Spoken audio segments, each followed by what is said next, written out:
Bonjour à tous les amis, Aimé Confiné vous propose le tirage de la semaine. C'est parti. Pour les scorpions, oh, c'est pas mal ça, c'est très différent de ce qu'on a d'habitude. C'est bien, on découvre de nouvelles cartes. Donc ça, c'est la carte du tir, de la chasse. Donc on est déterminé, on est aussi précise que la carte de la flèche, mais on possède la violence du feu. Et malheureusement, ça peut entraîner des débordements. Donc je ne sais pas ce qui va se passer aujourd'hui pour les scorpions, mais en tout cas, on a un but et il faut aller là-bas. Ça, c'est clair, on ne fera aucun compromis et on chassera tout ce qui nous empêchera d'atteindre ce but. Il faut éviter d'être trop brutal, ça c'est le côté négatif de la carte, et de ne pas trop être à la violence, de ne pas brûler les étapes. Donc des fois il faut prendre des pincettes, prendre des gants, mais cette semaine, vous avez un projet que vous avez hâte de réaliser. Alors on pense fort à vous les scorpions. Ensuite, nous avons les sagittaires. Oh, The Twin, la carte des jumeaux. Alors, la carte des jumeaux, elle peut faire écho à plusieurs choses. D'abord, le fait que peut-être vous allez être mis en place, les sagittaires, à votre double personnalité. Donc vous savez, c'est la fameuse personnalité qu'on veut mettre en avant des autres au détriment de sa propre personnalité. Donc c'est votre moi intérieur, ou ça peut être lié à votre ami de longue date qui est considéré comme votre jumeau, vos compléments. D'un point de vue relationnel, c'est comme deux frères qui ont été conçus dans le même moule. Donc les jumeaux, ils invitent surtout à mettre également les bouchées doubles, à se surpasser, à aller plus loin que soi et déployer toute son énergie pour se donner à fond, parce que vous avez la chance d'être deux pour affronter un événement. Donc je sais pas ce que vous avez les sagittaires comme événement, mais en tout cas, vous ne serez pas seul et vous savez que Aimé Confiné sera avec vous. Mais attention, mal aspecté, les jumeaux, ça peut être la rivalité. Vous savez, des fois, on dit souvent qu'un jumeau a dévoré l'autre. Des fois, ça peut être lié à la dépendance à autrui, de besoin d'être accompagné par la main et d'avoir quelqu'un sur qui on peut s'appuyer en toute situation. Donc, soyez épaulés, mais ne soyez pas un assisté. Ok les sagittaires. Ensuite, nous avons les capricornes. Oh, Windy, on l'a eu la semaine dernière. Alors, est-ce que vous vous souvenez qu'est-ce que j'avais dit sur Windy? Alors, je vous avais dit que Windy, c'était la carte du vent. Et quand on a des cartes de tarot, nous avons d'abord des cartes, on va dire supérieures, qui est les ténèbres et la lumière, qui découlent ensuite des cartes élémentaires, donc Windy fait partie, puis après, c'est des cartes justement spécifiques qui descendent des 4 éléments. Donc The Windy, on l'a eu la semaine dernière. Non mais c'est bien en tout cas, à chaque semaine, chaque signe aura peut-être son lot de communication, parce que la Windy c'est la carte du vent. Donc c'est la communication, c'est les événements attendus et c'est aussi la nouveauté. Comme c'est la carte de la communication, le vent vous invite à donner des nouvelles à vos amis ou à appeler votre famille. C'est aussi la carte du mouvement, c'est-à-dire dans tout ce qui est peut-être organisation, dans tout ce qui est aussi relationnel. Donc il y a aussi ce côté de tri. Donc les Capricornes, communiquer, trier, donc c'est un bon point de départ. Vous avez tout le week-end pour pouvoir préparer votre semaine, mais de base, ce sera la communication. Ensuite, nous avons les Verseaux. Alors, les Verseaux, qu'est-ce que nous avons? Oh, c'est cool! On a à chaque fois une nouvelle carte. Alors, The Loop, c'est la carte de la boucle. Les Verseaux, vous avez l'air d'avoir compris que la boucle, c'est les schémas répétitifs. Donc, ne paniquez pas, ce n'est peut-être pas une mauvaise chose. C'est juste pour vous dire que la carte vous met en garde. Vous allez être bloqué dans une situation dont vous ne trouvez pas la sortie, mais peut-être que vous êtes dans une situation qui vous convient et que c'est vos habitudes. Mais le problème, c'est que la boucle, la boucle, elle nous met en garde la plupart du temps contre les conséquences de nos actes, souvent appelées le karma. Les Verseaux, peut-être vous avez fait une action qui va découler à une conséquence et qui va ainsi fermer la boucle. Ou inversement, ça peut être soit un karma positif ou négatif. Ça peut représenter la routine, le rythme de l'habitude, ce qui revient et ce qui se répète. Peut-être aussi les Verseaux, vous êtes dans une phase où vous vous ennuyez cette semaine, donc essayez peut-être de vous divertir, mais en tout cas la boucle montre actuellement que vous êtes bloqué et vous êtes dans une illusion peut-être d'être bloqué. Bien aspectée, elle sera un signe de chance cyclique et de récolte des efforts du passé. Ensuite, nous avons les poissons. Alors, qu'est-ce que nous donnent les poissons? Oh, toujours une nouvelle carte. Alors, la carte de la voix fait écho à faire évidemment à s'exprimer, bien sûr avec beauté et à savoir faire. C'est justement le moment où vous allez donner de la voix par rapport à une situation, mais c'est une voix qui va être franche et sincère. Vous n'allez pas justement papoter, vous allez dire votre fond. Et c'est ça que la carte de la voix veut mettre en avant.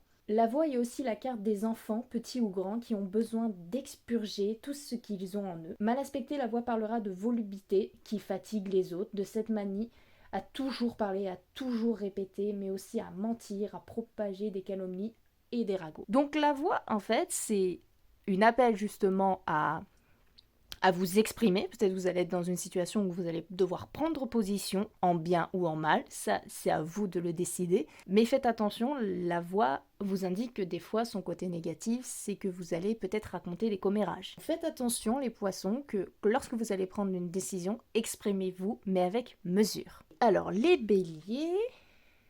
Oh, la carte de l'épée, on l'a eu la semaine dernière, la carte de l'épée. Mettez en commentaire si vous vous souvenez des anciennes prédictions. Donc, les béliers, la carte de l'épée, c'est la carte justement de la maîtrise, puisque quand on a la possibilité de manier l'épée, ça veut dire qu'on est un vrai épéiste. Donc comme c'est la carte de la maîtrise, c'est-à-dire que vous avez une maîtrise sur quelque chose. La carte de l'épée représente ou le mental affûté, et donc tous les sujets intellectuels, ou le corps. Donc l'épée, c'est le savoir, c'est la connaissance, donc vos connaissances vont être mobiliser les béliers. En tout cas, vous allez avoir une situation où vous allez exprimer toutes vos connaissances. Mais attention, un grand épéiste n'est pas forcément le maître absolu. C'est pour ça que la carte est représentée avec des chaînes qui montrent que voilà, tu as de la maîtrise, mais il faut que tu apprennes à justement la maîtriser. Ces connaissances, il faut les utiliser à bon escient, dont le côté négatif qu'il ne faut pas qui ressort, c'est le côté un peu frimeur de l'épée. J'ai rechangé un peu le cadre parce que sinon vous n'allez pas avoir votre carte les taureaux. Oh, la carte du traverseur. Alors il faut savoir que la carte du traverseur, c'est un peu le petit frère de la carte de l'effacement. Alors les taureaux, la carte du traverseur est signe que vous saurez franchir toutes les épreuves, les embûches sans vous arrêter, que rien ne pourra ralentir votre rythme effréné. Vous allez traverser étape par étape et sans vous empêcher de quelconque embûche. Idéal pour les personnes ayant un projet à concrétiser, cette carte leur donnera toute la force nécessaire pour mener à bien leurs idées.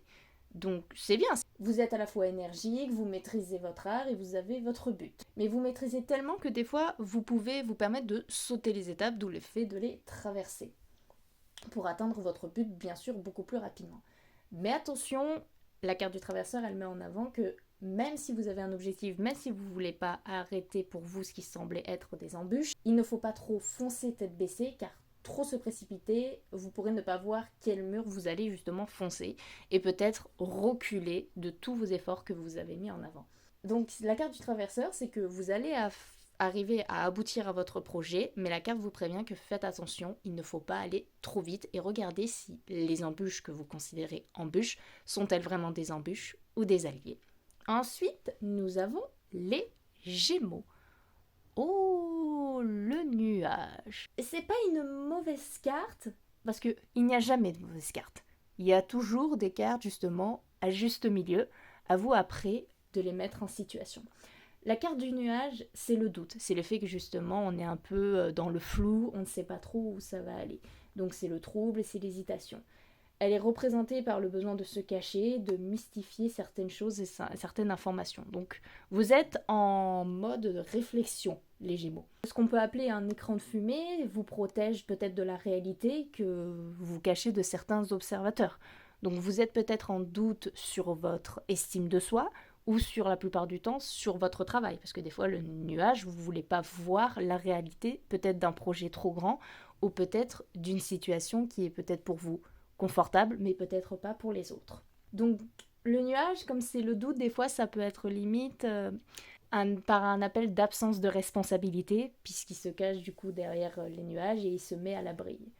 Les nuages induisent le besoin de se mettre la tête ailleurs, de se décrocher du concret et de la réalité pour rêver d'un monde où les contraintes n'existent pas.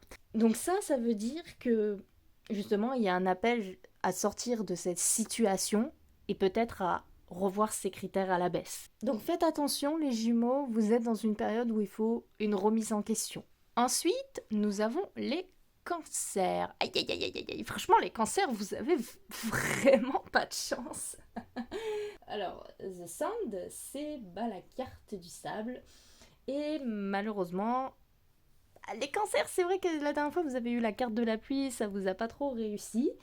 Là, vous avez la carte du sable, donc j'espère que vous n'êtes pas encore bloqué dans cette situation, parce que la carte du sable, justement, c'est un appel à la situation qui est bloquée. Donc c'est pour ça que des fois, on l'assimile avec la carte de la boue. C'est le fait que ça soit le grain de sable qui bloque la situation. Ça peut être aussi l'appel du voyage, dans tout le côté positif, mais dans cette situation, le voyage, ça va être peut-être un peu compliqué. Donc ça représente les situations qui sont ralenties, qui sont bloquées et qui se débattent, des fois avec patience et contrôle de soi en attendant que les choses se débloquent. Donc le sable invite à l'attente et à la réflexion, mais aussi à prendre le temps de repenser au passé, aux causes ayant amené malheureusement à ces conséquences et peut-être à ce rouage qui est bloqué par ce grain de sable. Donc faites attention, peut-être que vous allez avoir un grain de sable qui sera vraiment présent. Donc moi j'appelle ça une bombe qui va exploser, ou vous allez avoir un imprévu. Ensuite, nous avons les lions. Alors les lions, The Dark, The Dark, The Dark, The Dark. Encore une carte que nous n'avons pas piochée. Donc la dernière fois, les lions, ils étaient tombés sur le cadenas. Donc c'était une situation où ils étaient bloqués. Alors, n'ayez pas peur, c'est pas parce qu'il y a marqué The Dark que c'est le mal. Vous inquiétez pas. Mais comme je vous l'ai dit, vous allez avoir une prédiction très très floue, puisqu'on est vraiment à l'origine, à la création du monde. Donc bien évidemment, The Dark, c'est l'obscur. C'est la jumelle qui est opposée bien sûr à la lumière, qui représente le deuil, ou une fin, ou peut-être l'attente d'un renouveau. La carte des ténèbres, elle fait appel à ce qui est caché et ce qui attend à apparaître. Donc vous êtes dans une phase où justement peut-être c'est du renouveau, mais il y aura un changement. Ce changement, c'est soit qui va arriver vers la lumière, soit qui est condamné à mourir. Cette carte parle également de la dépendance à une lumière, que ce soit une personne ou un artifice, et du besoin de méditer et de se recentrer afin de se recharger. Bien aspectée, elle représente notre capacité à prendre sur nous, à patienter en silence et figurer également une capacité à vivre dans l'ombre et se contenter de peu. Donc peut-être justement, les lions, vous allez avoir une situation qui va mettre en avant votre patience. Et sachant que vous êtes très énergique, ça sera peut-être une dure épreuve. Mais ne voyez pas ça quelque chose de négatif. Il y a vraiment, je pense, un appel au renouveau.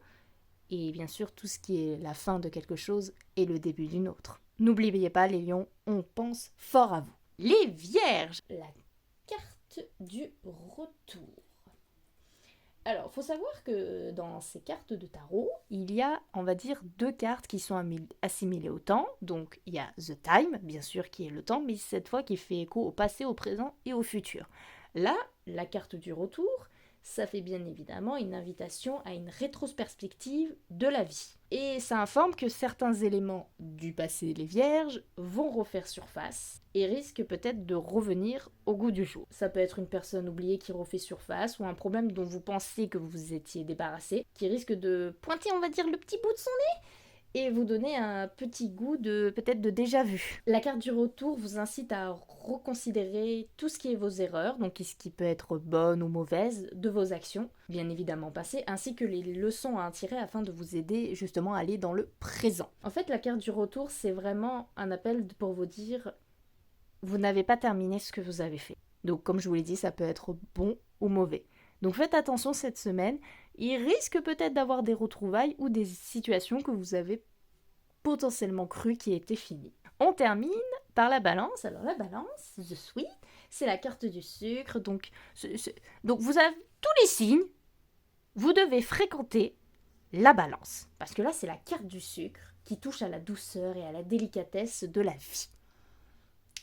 Qui touche bien sûr le consultant. Donc ça va surtout toucher la balance. Mais fréquenter des balances.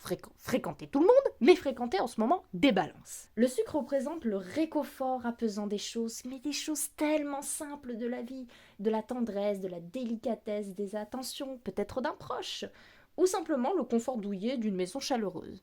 Donc Les balances, vous allez faire preuve de douceur.